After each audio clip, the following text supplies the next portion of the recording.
Bloomberg Audio Studios. Podcasts, radio, news.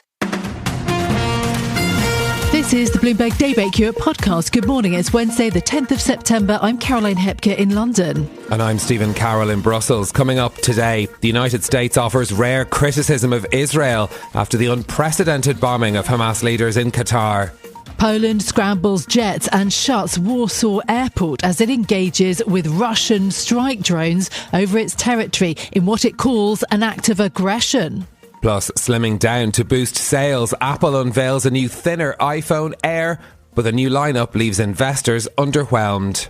Let's start with a roundup of our top stories. Israel's unprecedented strike on Hamas targets in the Qatari capital Doha has drawn rare public criticism from Donald Trump. Until now, the US president has appeared aligned with Israeli Prime Minister Benjamin Netanyahu's aggressive approach to targeting regional adversaries.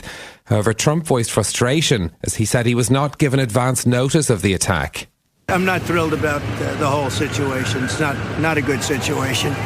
But I will say this, we want the hostages back, but we are not thrilled about the way that went down today. Trump added that he spoke with both Netanyahu and Qatari leaders after the strike and assured Qatar that such an attack would not happen again. Hamas said 5 of its members were killed in the Doha attack, though its main negotiating delegation survived. Meanwhile, European leaders denounced the strike as a setback to Qatari-mediated talks aimed at ending the war in Gaza and securing the release of hostages held by Hamas. Now, Poland has deployed military jets and shut down part of its airspace as it engaged with Russian strike drones that Poland's military says have repeatedly violated its airspace. Bloomberg's Michal Kubala reports now. The Russian drones crossed over from neighbouring Ukraine in what Poland has condemned as an act of aggression. The country's military says an operation is underway to identify and neutralise the objects. It urged residents in a number of border regions to stay at home. Authorities also closed the airspace of parts of the country, including around the main international airport in Warsaw. Prime Minister Donald Tusk said he briefed NATO Secretary General Mark Rutte about the current situation and that they remain in constant contact. In Brussels, Michal Kubala, Bloomberg Radio. Bloomberg understands that US President Donald Trump told European officials he's willing to impose sweeping new tariffs on India and China, but only if the EU does so as well. The aim of the tariffs would be to push Russia's Vladimir Putin to the negotiating table with Ukraine. It comes after President Trump's deadline for Putin to engage in face-to-face peace talks with Ukraine's Volodymyr Zelensky passed without consequence. Trump's proposal comes as the UK has reopened its dialogue with Beijing. Business Secretary Peter Kyle is attending the first high-level trade talks with the two countries since 2018 and is expected to press for better access for British companies. France's President Emmanuel Macron has named outgoing Defence Minister Sebastien Lecornu as his new Prime Minister. Macron has asked his longtime ally to consult the political groupings in Parliament with a view to adopting a budget. Finding consensus on tax and spending plans that cut France's deficit will be Lecornu's biggest challenge, as our Paris bureau chief Alan Katz explains. Lecornu, who came originally from a party called the Republicans, which is sort of a center-right party, has been with Macron since Macron became president in 2017. Is he the person to sort of build bridges across these political parties? It's not immediately obvious. He's known as a skilled negotiator. He doesn't have a lot of enemies. He's been pretty good as a defense minister. Alan Katz went on to say that Lecornu's minority government will need tacit approval from the left or the right to survive a possible no-confidence motion. A judge has temporarily blocked Donald Trump from removing Federal Reserve Governor Lisa Cook, allowing her to stay in the job while challenging mortgage fraud allegations. The ruling means Cook will likely be able to take part in the Fed's highly anticipated interest rate decision meeting next week. The judge concluded that the alleged misconduct likely didn't amount to cause for firing under the Federal Reserve Act, and the nature of her dismissal likely violated due process rights under the Constitution. US jobs growth was far less robust in the year through to the end of March than previously reported. The number of workers on payrolls will likely be revised down by a record 911,000 or 0.6%, according to the US government's preliminary benchmark revision. JP Morgan CEO Jamie Dimon says that latest US payrolls revision is more proof that the economy is slowing. He was speaking to CNBC. He also acknowledged the unpredictable nature of economic growth. The government data is important, our own data is important. We get data from non-government sources, and you can look at delinquency data, worldwide data, trade data. We get all of that, but trying to figure out what the economy is going to do is still hard to do with all that data. And maybe one day AI will fix that problem, but hopefully things will be okay. But you do see that kind of weakening, unfortunately. JP Morgan's Jamie Dimon there, as US Treasury Secretary Scott Bessent called on the Federal Reserve to see the data as a strong reason to change its policy stance and cut rates. British business groups have warned the Labour government's fiscal policies could stoke price increases and threaten companies with billions of pounds in extra costs. They say the Chancellor's policies on taxes, employment rights and the minimum wage threaten to pile billions of pounds of operating costs onto companies and stoke price increases for another year. A spokesperson for the British Chambers of Commerce said their number one ask from her upcoming budget in November is for no more tax increases on businesses. In the House of Commons, the Chancellor hit back at a Conservative Party suggestion that the UK might need an IMF bailout due to higher borrowing costs. The country would have heard what the Leader of the Opposition said today, talking down our economy in a desperate attempt to get attention. The truth is that the benches opposite know that it is not serious and it is irresponsible. The only thing in Britain that needs a bailout is the Tory party from its failed leadership. Just off one. Chancellor Rachel Reeves speaking there as Bloomberg Economics calculates that she needs to fill a projected £35 billion fiscal hole in her budget in November. And lastly, Apple has introduced a fresh range of products, including enhanced AirPods, watches, and its thinnest ever iPhone, along with new Pro versions of the device. The new skinnier model, dubbed the iPhone 17 Air, drew the loudest cheers at its launch event in California, but it lags in key areas, including on battery life, cameras, and audio. Dan Ives, the global head of tech research at Wedbush Securities, gave his take on the new upgrades. Look, the reality is that this is not going to be a super cycle. There's nothing here that makes you think that this is going to be the game changer that everyone's been waiting for. But I do believe, given the install base, given some of the tweaks here, and ultimately on sort of the second half of this upgrade cycle, you will have an AI-driven ecosystem. I believe it will be Google Gemini. This could be a sneaky upgrade cycle that I think surprises investors on the upside. Dan Ives there, global head of tech research at Wedbush Securities, as investor reaction was muted with Apple shares down 1.5% in New York. And those are your top stories. Coming up, looking at the markets this morning, Eurostoxx 50 futures are at the moment 0.2% higher. In Asia, we have seen the MSCI Irish Pacific Index up by 1.1%. The Hang Seng's up by 1.3% today. On currency markets, Bloomberg Dollar Spot Index 0.1% weaker. The euro trading at 117.60 and the 10-year Treasury yield is holding steady this morning at 4.09%. Now, you were in Paris yesterday, Stephen Carroll. You're back in Brussels today. There is simply no shortage of news that we must discuss, and we will be thinking about the strikes in Qatar in just a moment. But there's also Novo Nordisk out today talking about slashing 9,000 jobs, and we've had more reaction from Poland around the drone incident. These drones that the Polish military say have repeatedly come over from Ukraine. They're Russian drones. Poland convening an emergency cabinet meeting after this drone incident. So lots going on in Europe. Barely a chance to think really about the politics in France today.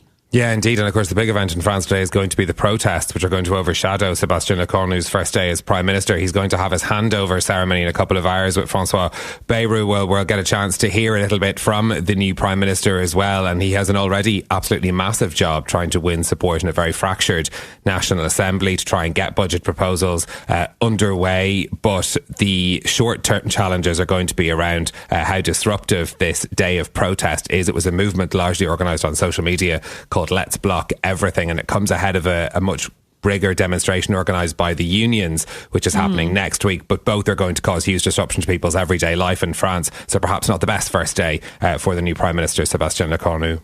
No, indeed.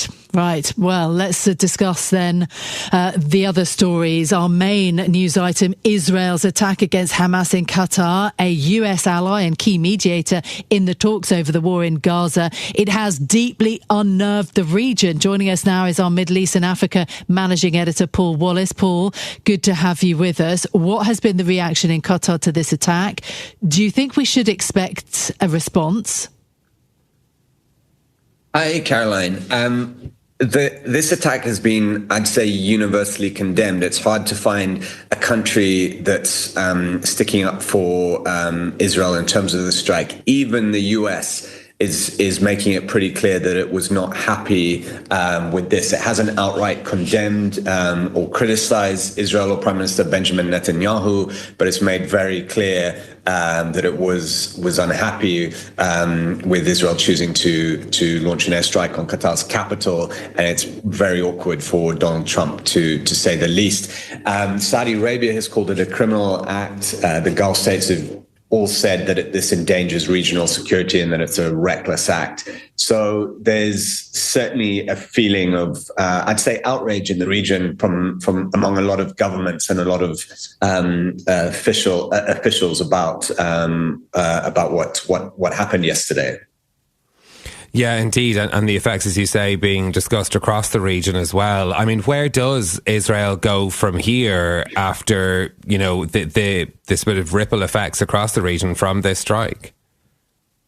It's a very good question. We're going to have to wait and see. In terms of, Caroline, what you asked about whether there would be a reaction, I think there's going to be something. I'm not saying it will be a military reaction from Qatar or any of the other Gulf states. I really doubt they would even think of something like that, but they have leverage in other ways, whether it's, you know, the financial route in terms of, you know, ending some pledges to invest in America. Many of those pledges were only made as recently as May, when Donald Trump flew to, you know, Saudi Arabia and Qatar and the UAE, and, you know, he warmly embraced Qatar's leader when he was there.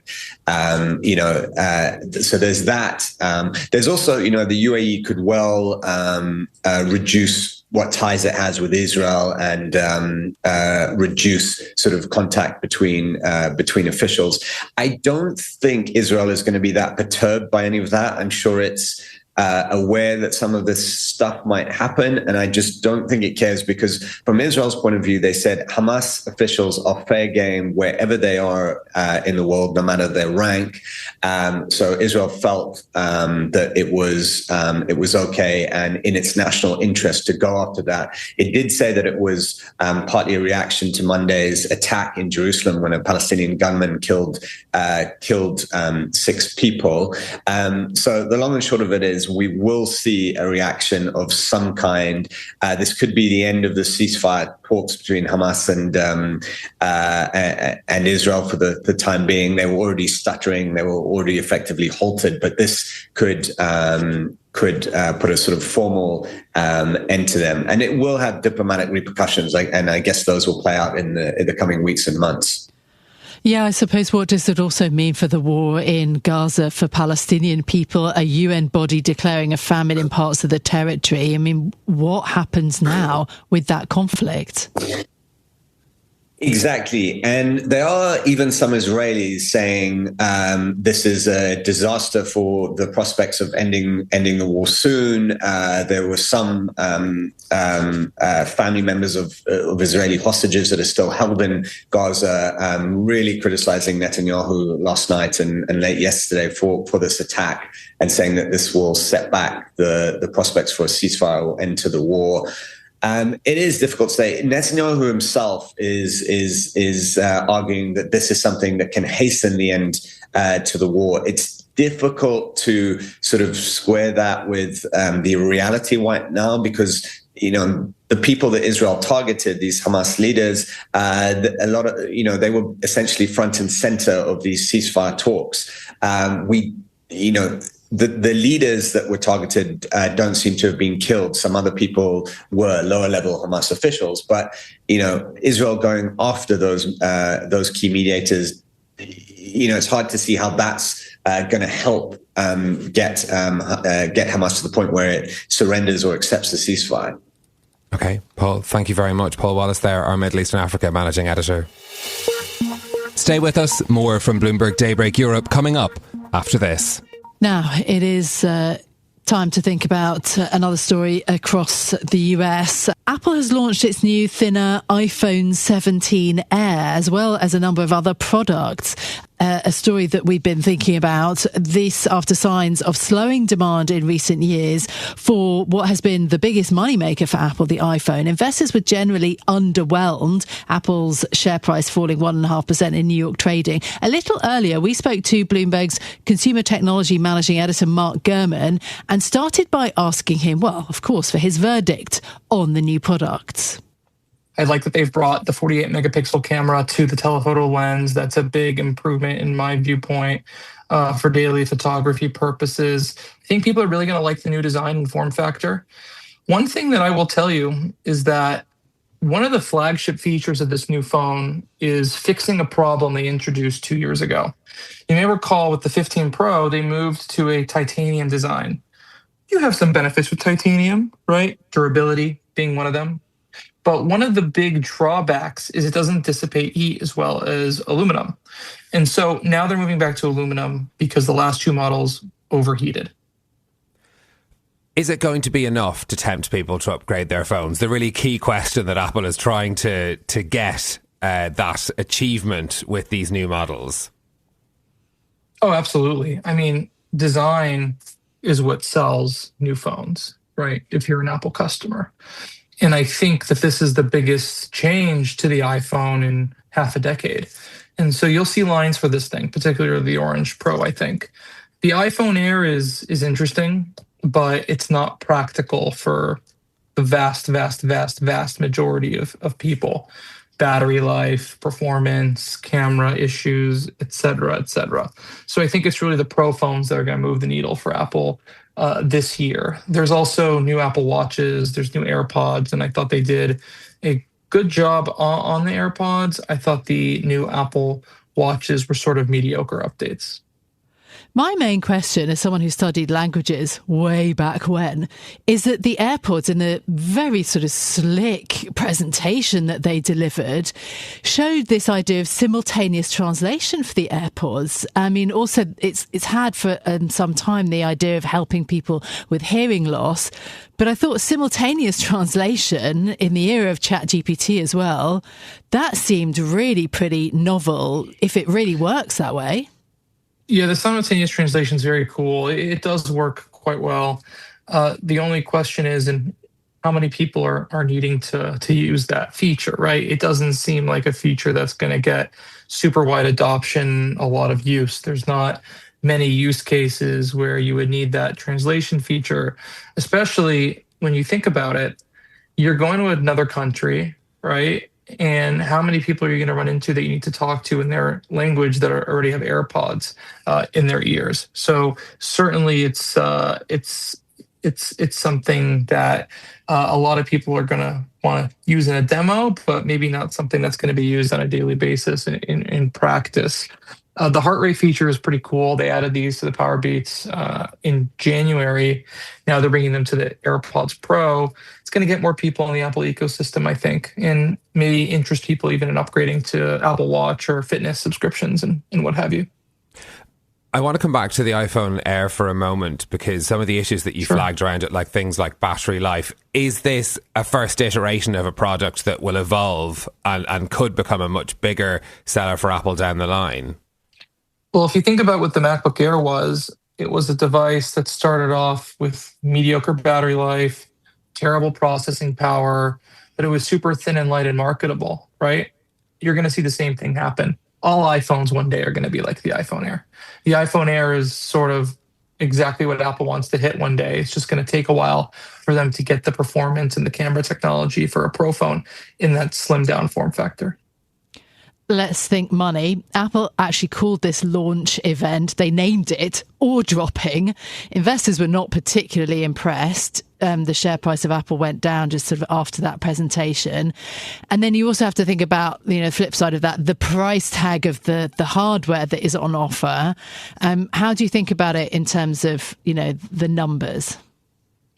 Well, what you got was a silent price hike. So instead of hiking prices, the iPhone Air came in at $1,000 US, which is $100 more than the 16 Plus it replaces, and fine.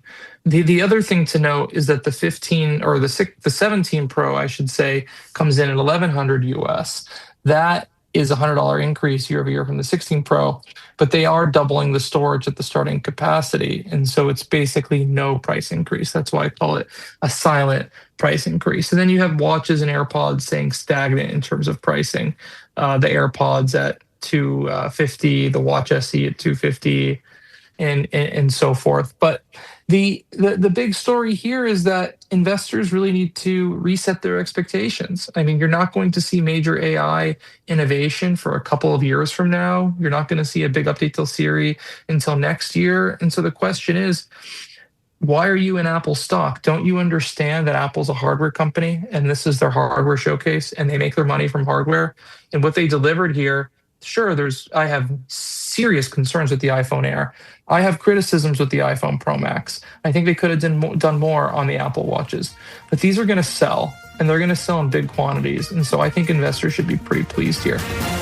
This is Bloomberg Daybreak Europe, your morning brief on the stories making news from London to Wall Street and beyond. Look for us on your podcast feed every morning on Apple, Spotify and anywhere else you get your podcasts. You can also listen live each morning on London DAB Radio, the Bloomberg Business app and Bloomberg.com. Our flagship New York station is also available on your Amazon Alexa devices. Just say, Alexa, play Bloomberg 1130. I'm Caroline Hepker. And I'm Stephen Carroll. Join us again tomorrow morning for all the news you need to start your day, right here on Bloomberg Daybreak Europe.